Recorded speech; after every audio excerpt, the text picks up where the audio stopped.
600 Scots against 3,000 English cavalry. Bog, ditches, spears. May 10th, 1307, Loudoun Hill in Ayrshire.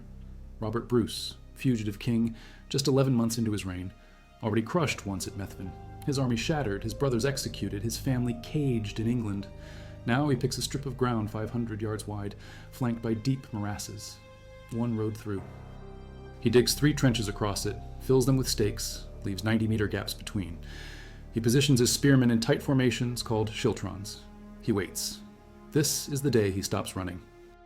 Valence had 600 killed or wounded, but he destroyed the Scottish king's army. Bruce escaped into the hills.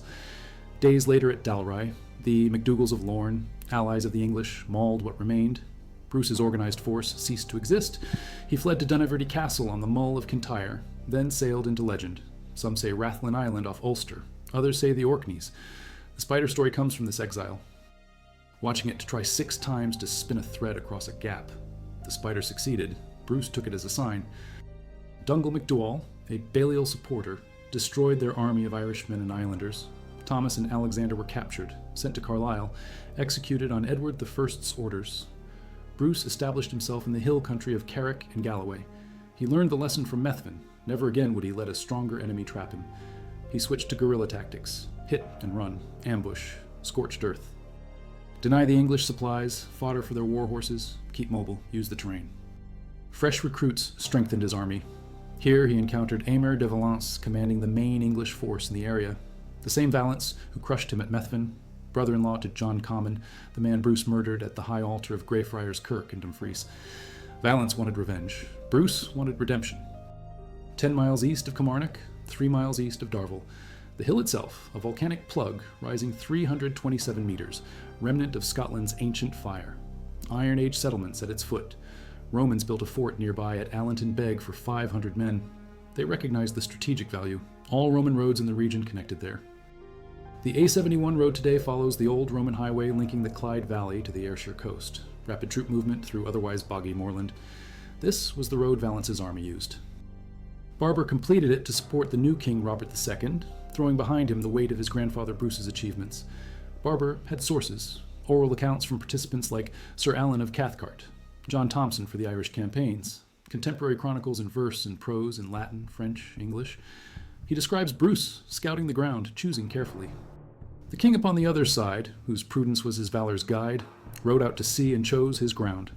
The highway took its course he found upon a meadow, smooth and dry.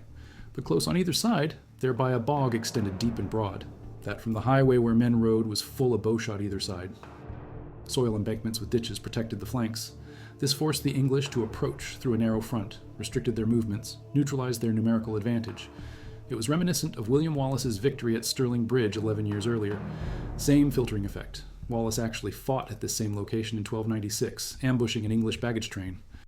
The 15th century minstrel blind Harry claimed 200 mounted English against 50 Scots.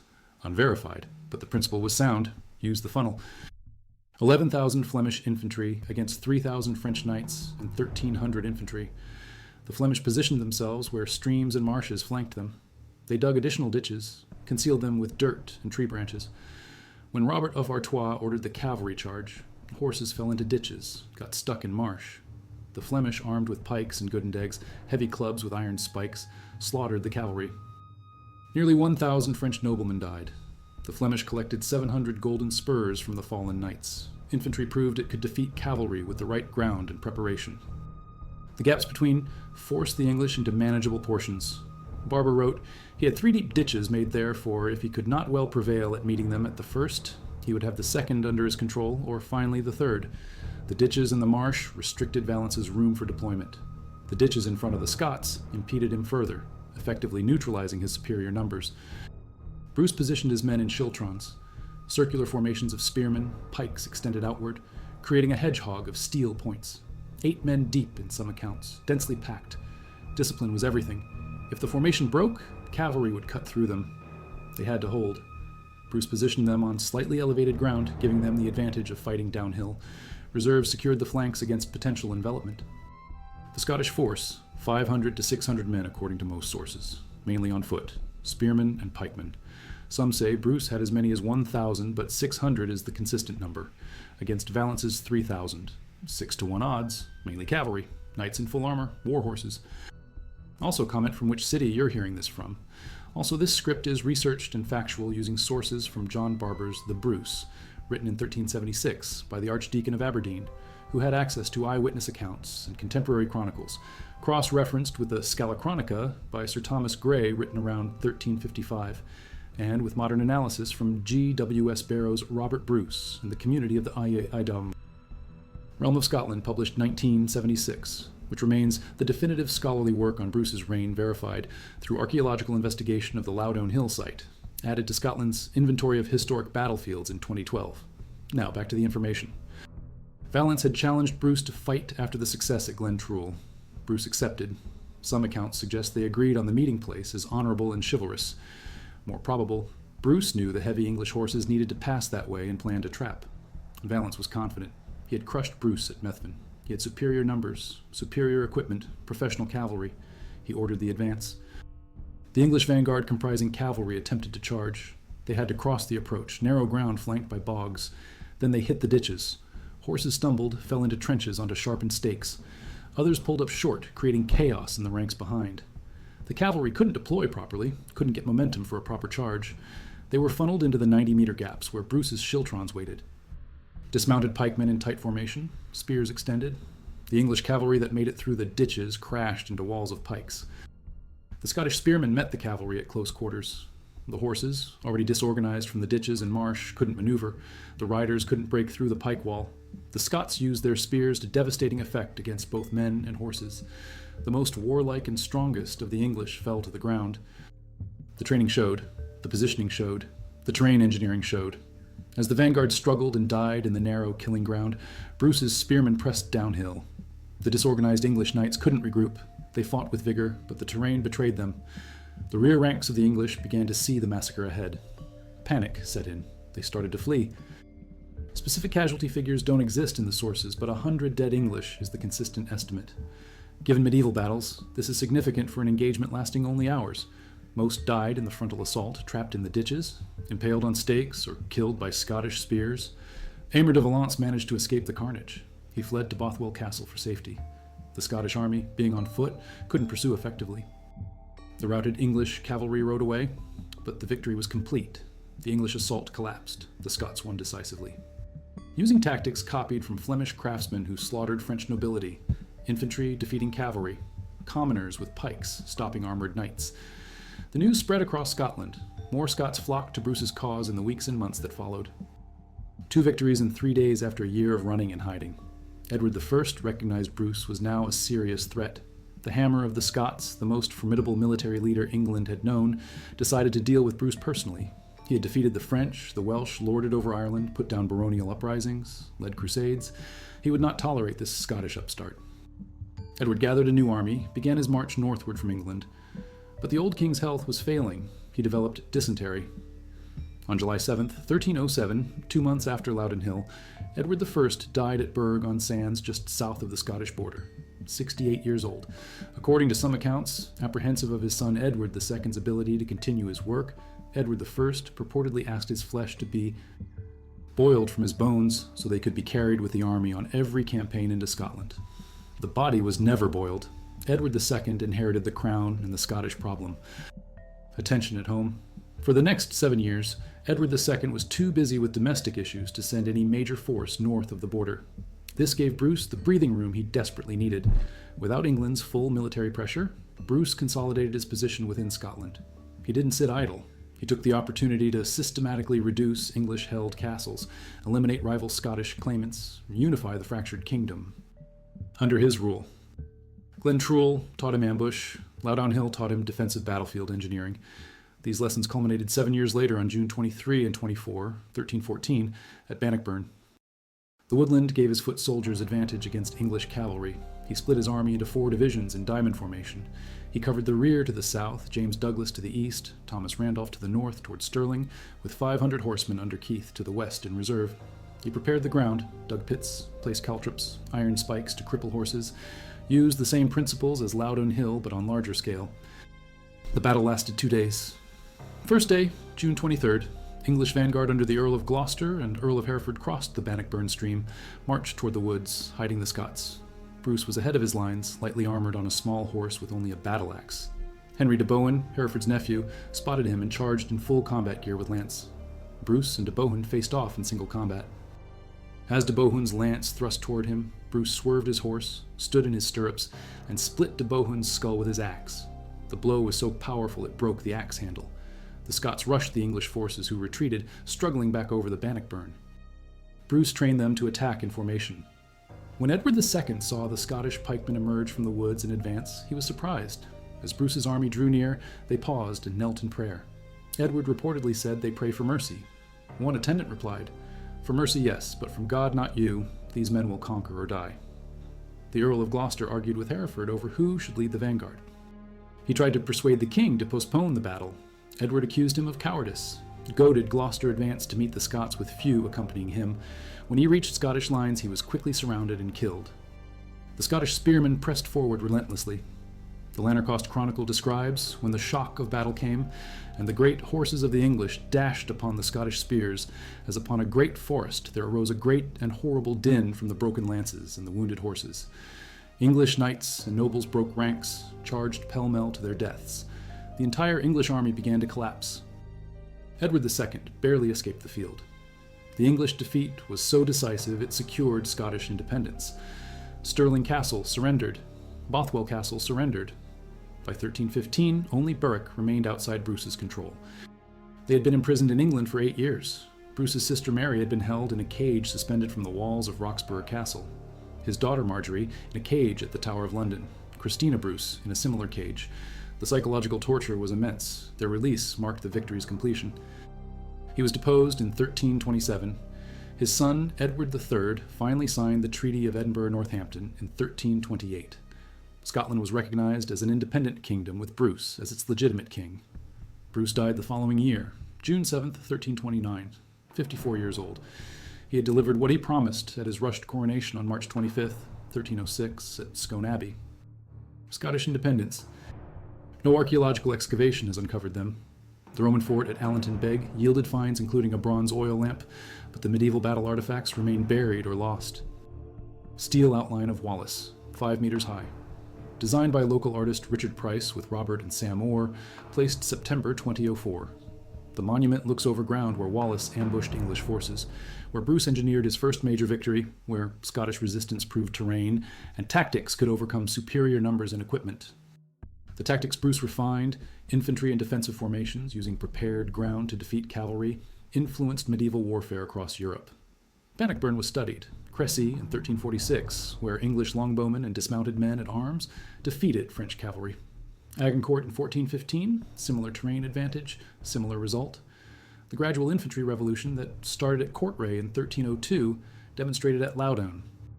Hill in 1307, validated at Bannockburn in 1314, changed the face of medieval warfare.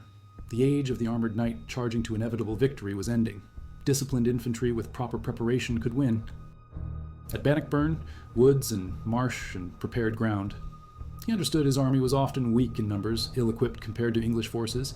He made up for it with terrain selection, tactical preparation, and the element of surprise when possible. He kept his force mobile. Hit and run raids when guerrilla war served him.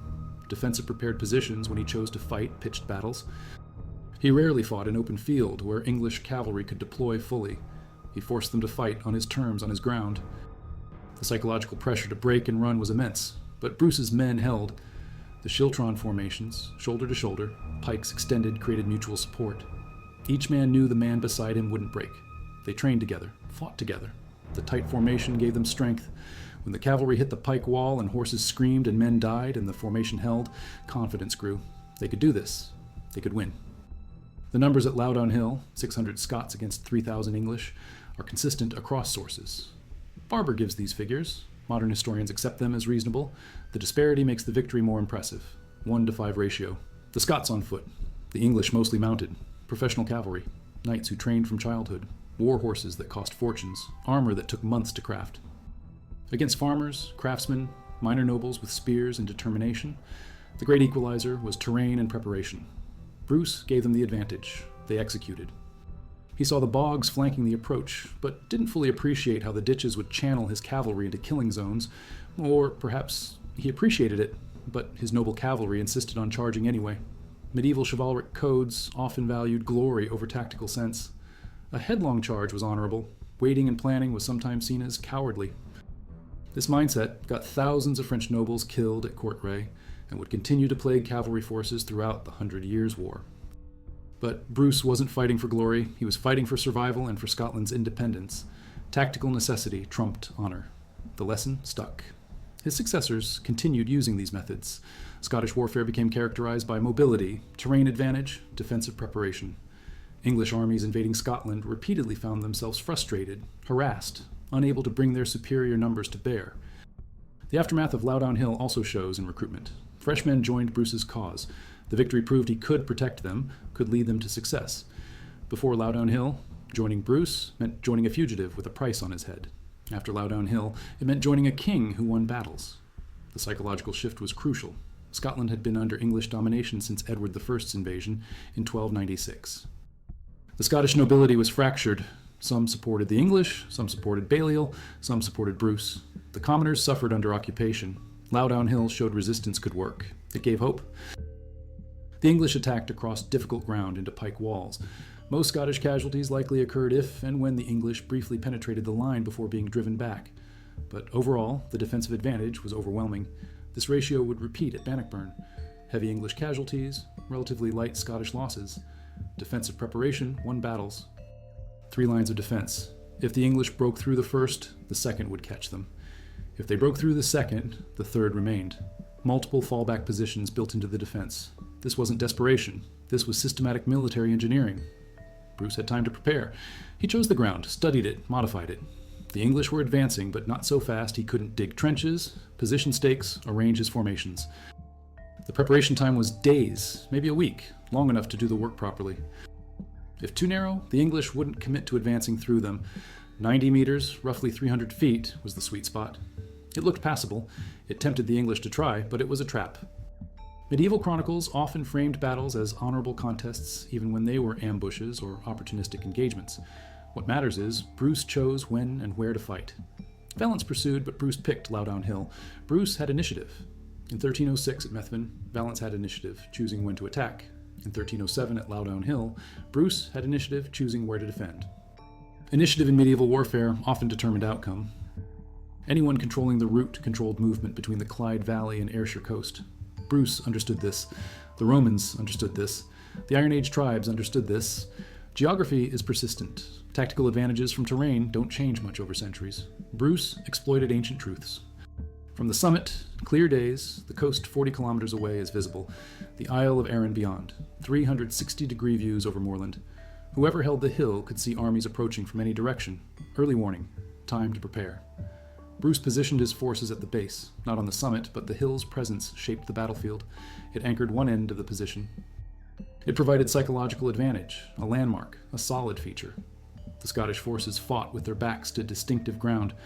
No confusion about position or direction. His son Edward II lacked the father's drive and ability. This gave Bruce years to consolidate. Without those years, Bruce might not have been ready for Bannockburn. Loudoun Hill proved Bruce could win a battle. The 7 years between Loudoun Hill and Bannockburn proved he could win a war. Quarrying removed portions of hillside. The exact battlefield location is approximate, based on topography and Barber's description. Historic Scotland designated it BTL 36 in the Inventory of Historic Battlefields, published research in 2012. The designation protects the general area from development, but the precise spots where men died, where ditches trapped horses, where Bruce stood directing his forces, these remain unmarked and unknown. Barber had agenda, supporting Robert II by glorifying Robert I. But the factual framework appears sound. The archaeology, where it exists, supports him. The topography matches his description. Other chronicles, fewer in detail, confirm the basic facts. Battle occurred May 10, 1307. Bruce won. Valence fled. September 11th, 1297, William Wallace and Andrew Moray positioned Scottish forces at a narrow bridge over the River Forth near Stirling. English army under John de Warenne, Earl of Surrey, and Hugh de Cressingham attempted to cross. The bridge was narrow, allowing only 2 or 3 horsemen abreast. Wallace waited until enough English crossed to be vulnerable, but not enough to be overwhelming. Then he attacked. The Scots destroyed the English vanguard trapped on the north side. Cressingham died. The rest of the English army retreated. The principal, forced superior numbers through a bottleneck, then attacked the constricted force, worked at Stirling Bridge. It worked at Loudoun Hill. It would work at Bannockburn. Possibly another prepared position. Possibly another ambush. The Earl of Gloucester, who died at Bannockburn 7 years later, was Gilbert de Clare, 10th Earl of Gloucester. Whether the same man commanded the force defeated 3 days after Loudoun Hill is unclear from sources. Medieval chronicles sometimes confused or conflated individuals with similar titles. What's clear is Bruce won again quickly, maintaining momentum. Edward I's request to have his bones carried in campaigns against Scotland, whether true or apocryphal, reflects his hatred of Scottish resistance. He called himself Hammer of the Scots. He invaded multiple times. He moved the Stone of Destiny from Scone Abbey to Westminster Abbey. He executed Scottish leaders. He tried to erase Scottish independence. He failed. His death at Burgh, on sands, 5 miles from the border, within sight of Scotland, while marching to crush Bruce, is grimly ironic. The war he couldn't finish consumed him to the end. Movement through Dalmellington Moors to Muirkirk appearing in North Ayrshire with strengthened force. This is mobility warfare. Avoid superior forces. Attack when advantageous. Retreat when necessary. Gather strength. Choose battles carefully. By May, he was ready for pitched battle. He had troops. He had morale. He had learned from mistakes. Loudoun Hill was his exam. He passed. The Scottish Wars of Independence, from Edward I's invasion in 1296 through the Treaty of Edinburgh-Northampton in 1328, lasted 32 years. Loudoun Hill occurred 11 years in. Bannockburn occurred 18 years in. Final recognition took 32 years. Generations fought. Bruce himself fought for 23 years from his coronation in 1306 to his death in 1329.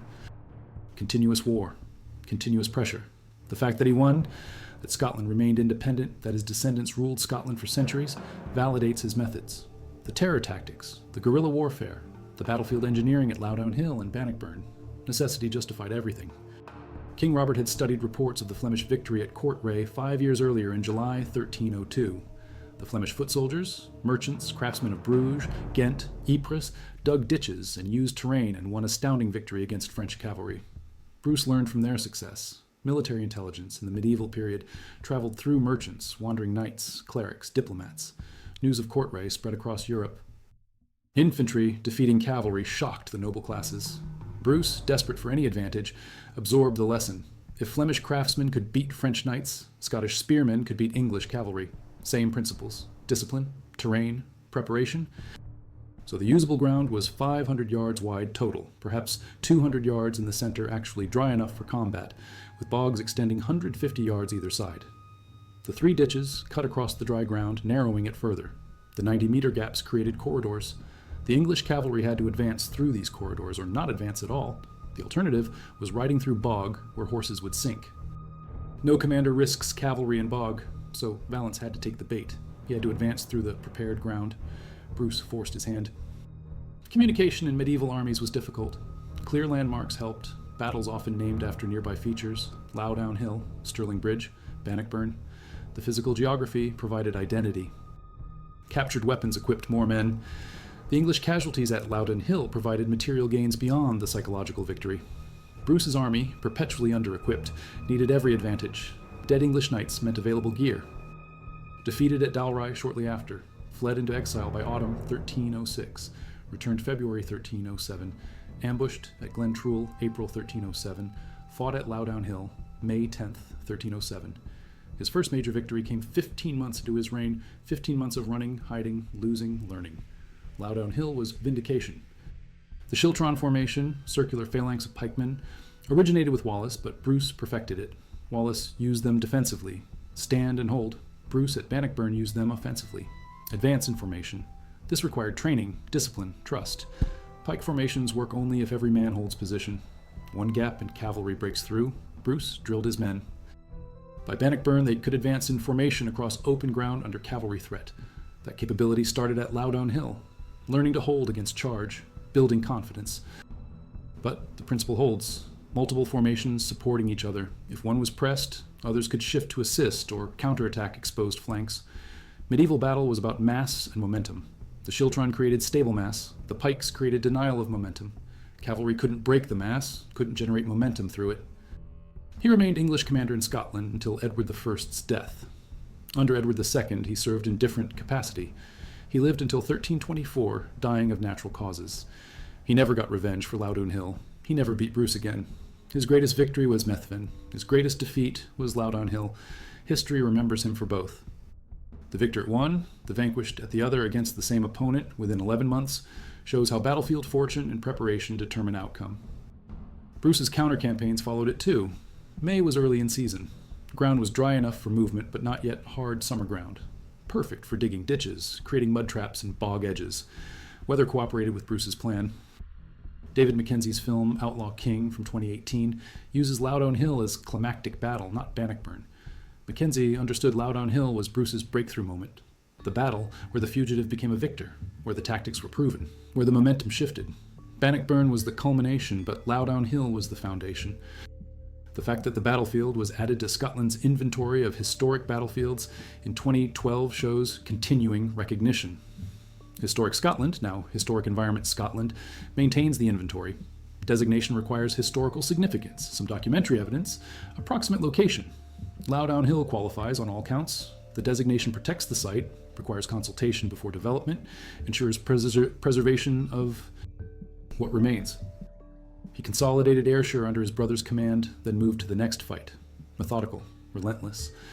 Learning from his father-in-law Edward I's methods while fighting against Edward I's army. He dug the ditches. He created the bottleneck. The rest was discipline and violence. 600 men with spears holding formation against charging knights. The ground made it possible. The preparation made it probable. The execution made it certain. May 10th, 1307. The day Robert Bruce stopped running and started winning.